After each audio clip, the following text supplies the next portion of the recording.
Before diving into this incredible story, consider subscribing to the channel and hitting the bell. Every story here has something to say, and you won't want to miss a single one. On the glittering streets of New York, where opulence rubs shoulders with poverty, Jonathan Whitmore, a billionaire known for his coldness and arrogance, walked hurriedly. Dressed in a perfectly tailored suit, he saw only blurred, insignificant figures around him, people he barely considered worthy of attention. As he passed a small street stall, a worn-looking beggar with torn clothes and a piercing gaze stretched out a trembling hand. But it wasn't money he was asking for. Instead, he shouted, "Don't eat that." Jonathan snickered, amused by this poor man who dared to warn him. Thinking it was a joke or superstition, he ignored the warning and grabbed a small takeout dish, bringing it to his mouth. The beggar stared intently at him, as if his gaze could pierce the metal of his armored car, as if reading directly into his soul. Jonathan felt a shiver, but his arrogance took over. Too late. A few bites were enough for the reality to reveal itself, a bitter taste, a sudden pain, and the icy fear of having been manipulated. In that simple act of defiance, the beggar had set in motion a chain of events Jonathan could neither control nor predict. Behind that simple warning lay a secret, a truth that even a man of his fortune could not buy. Jonathan Whitmore woke up in his luxurious Manhattan apartment, the bitter taste of street food still lingering on his taste buds. He tried to convince himself it was just a passing illness, a common indigestion. But as soon as he set foot on the floor, a searing pain in his chest pinned him to the spot. He tried to get up, but his hands were shaking and his eyes were clouding. His phone buzzed frantically on the bedside table. It was his assistant, Mark. "Mr. Whitmore, you must see this, it's urgent." Images flashed across the screen. His face appeared on all social media platforms, accompanied by an explosive headline, "The billionaire victim of street poisoning." Jonathan felt his heart race. The surveillance cameras showed the beggar looking at him with an enigmatic smile just before he touched his food. Panicked but still in control, Jonathan struggled to his feet. He couldn't afford to appear weak, his reputation, his fortune, everything was at stake. But deep down, he realized something terrible. This man, this beggar, knew something he didn't know. He hurried out of his apartment, ignoring the shocked stares of passers-by.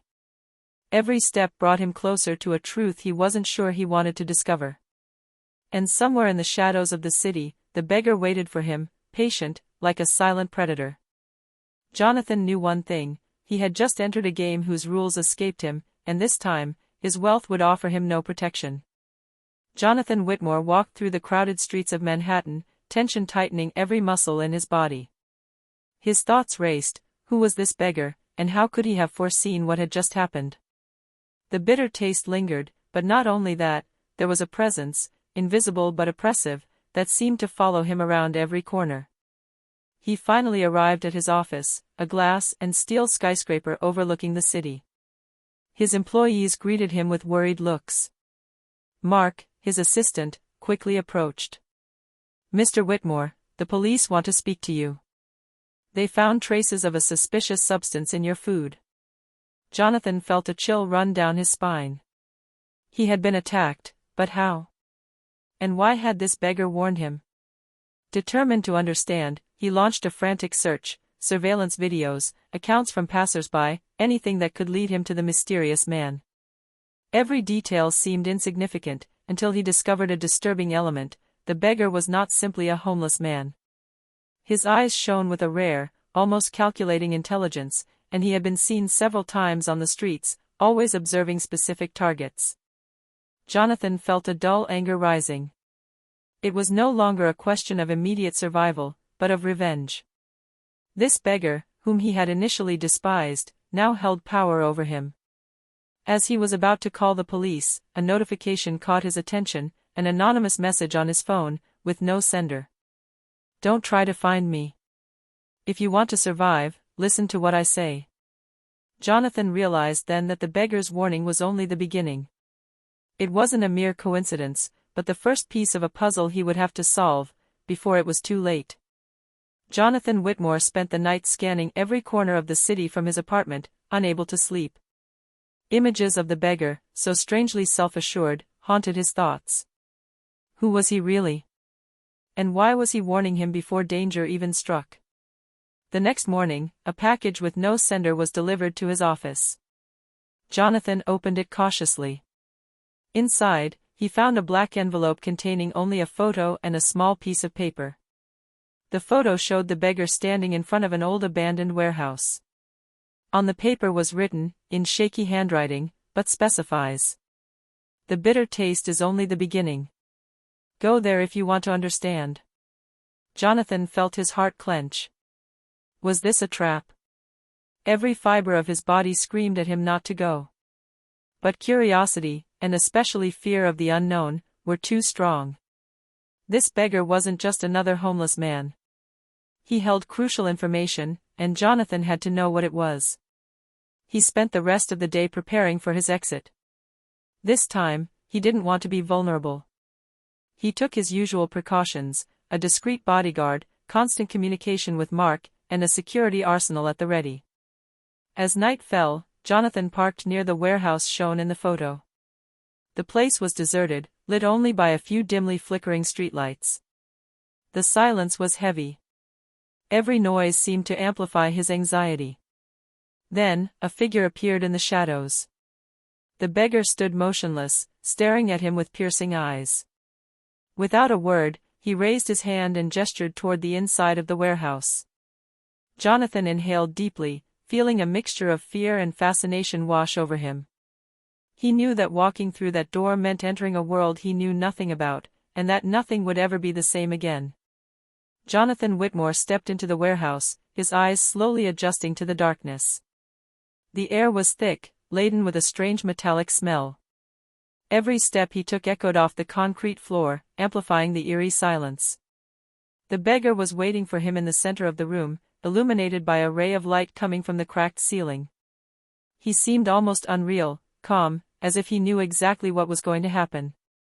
"You have tasted the dish, haven't you?" asked the beggar in a surprisingly calm voice. Jonathan nodded, trying to hide his fear. You poisoned me?" he asked, his voice trembling. The beggar shook his head slowly. "No. What you ate wasn't deadly, but it was a warning.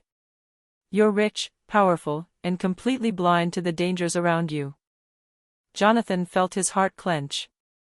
He had been trapped by his arrogance, but he was beginning to understand. The beggar was not just a homeless man, but a messenger, perhaps even a judge of Jonathan's choices. "Why me? Why warn me?" Jonathan asked, his voice firmer this time, trying to regain control of the situation. The beggar took a step forward, placing a hand on a table where a small screen rested. A video began to play. It showed Jonathan, a few weeks earlier, in a situation where his arrogance had hurt innocent people, manipulated partners, and ignored threats. Each image hit like a gut punch. Jonathan Whitmore had been reckless, blinded by his power. "This is your warning," said the beggar. "Next time, it won't be just a bitter taste. Understand that every action has its consequences. And some people are watching, even those you despise." Jonathan felt the gravity of the situation sink in. This wasn't just a matter of personal safety. It was a stark reminder that his perfect, controlled world could collapse at any moment. The beggar took a step back and disappeared into the shadows, leaving him alone with the video and the anguish of what he had just discovered. Jonathan understood then that this simple warning was only the beginning, and that the true danger had yet to show its face. Jonathan Whitmore spent the night thinking. The beggar wasn't just a warning, he seemed to be part of a larger plan, an invisible network of people capable of monitoring and controlling what even money couldn't protect.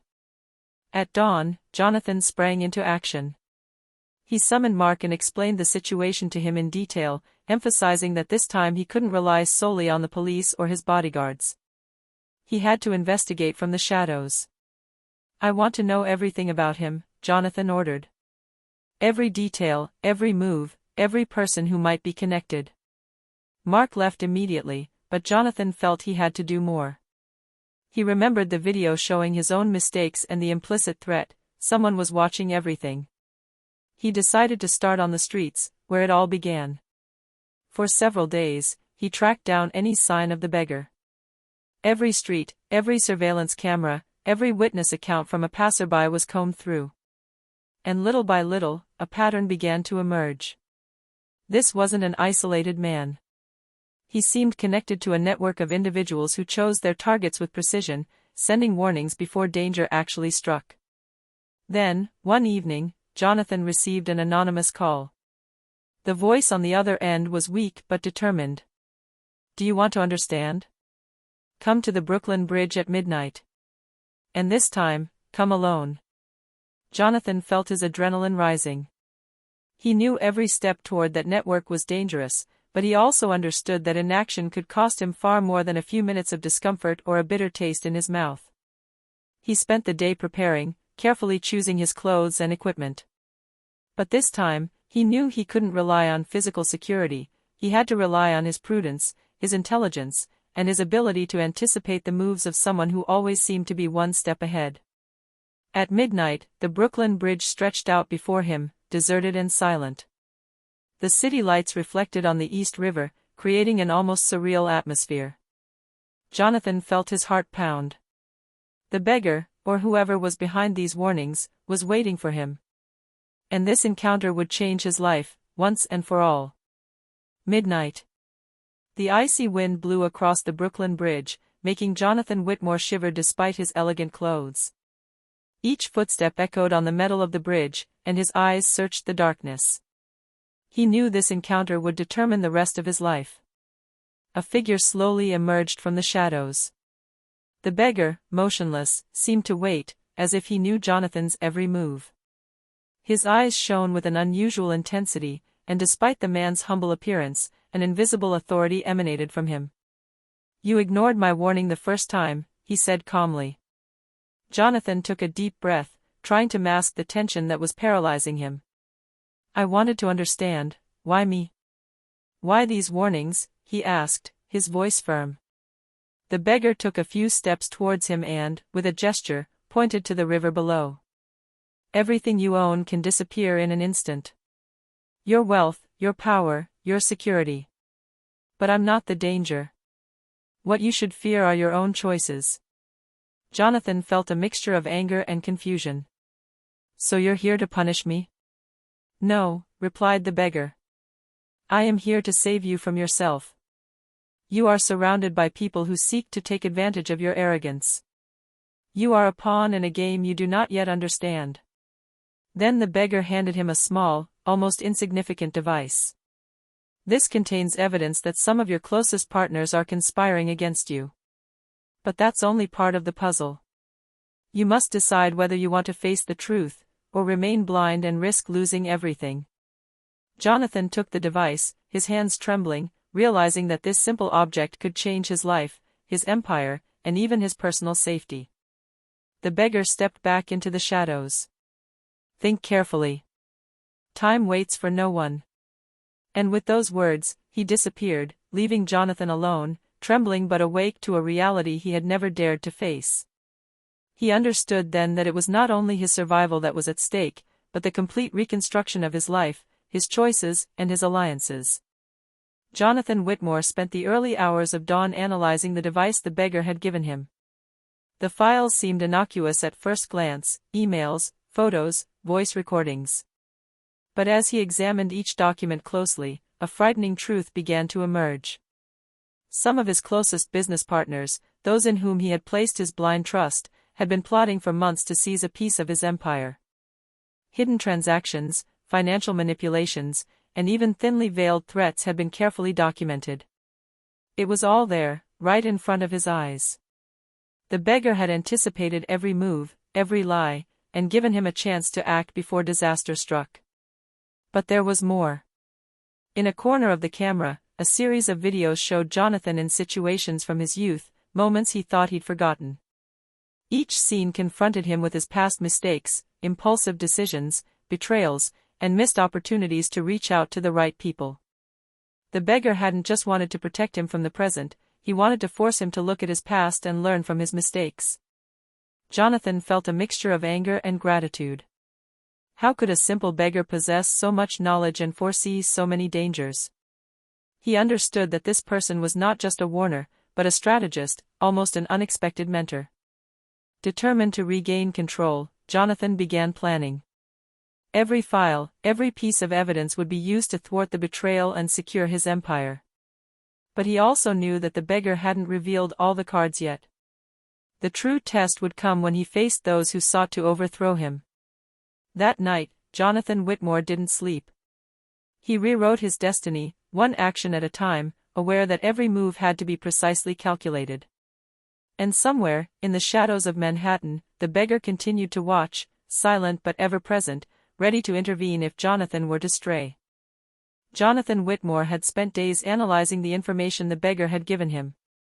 Every detail, every piece of evidence, every recording was carefully catalogued.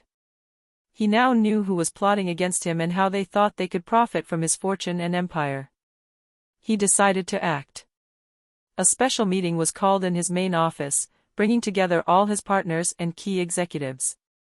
The atmosphere was electric. None of them knew that Jonathan had discovered their shenanigans.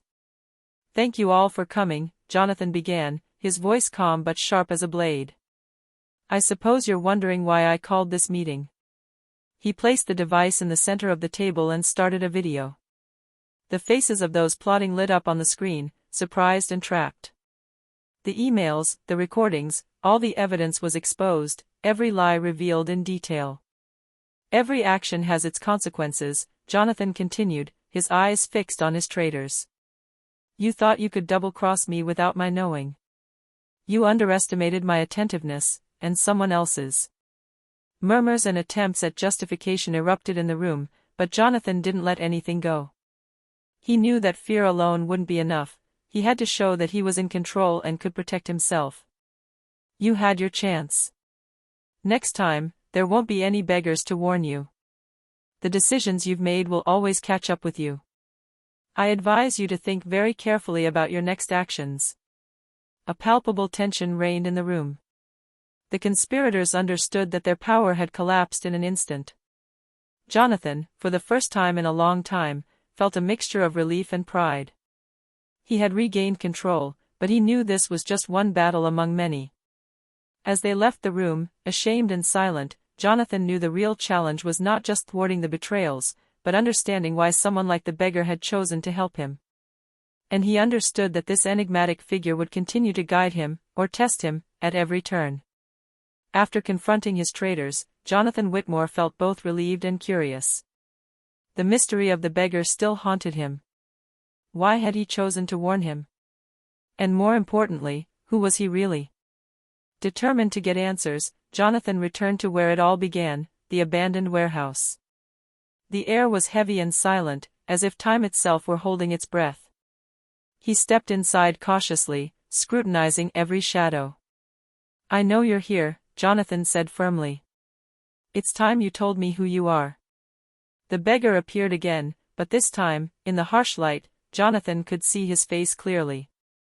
This was no ordinary homeless man. He bore the marks of someone who had lived in the shadow of power and influence. His gaze, penetrating and intelligent, fixed Jonathan as if reading his thoughts. "My name is Elias Kane," he said finally.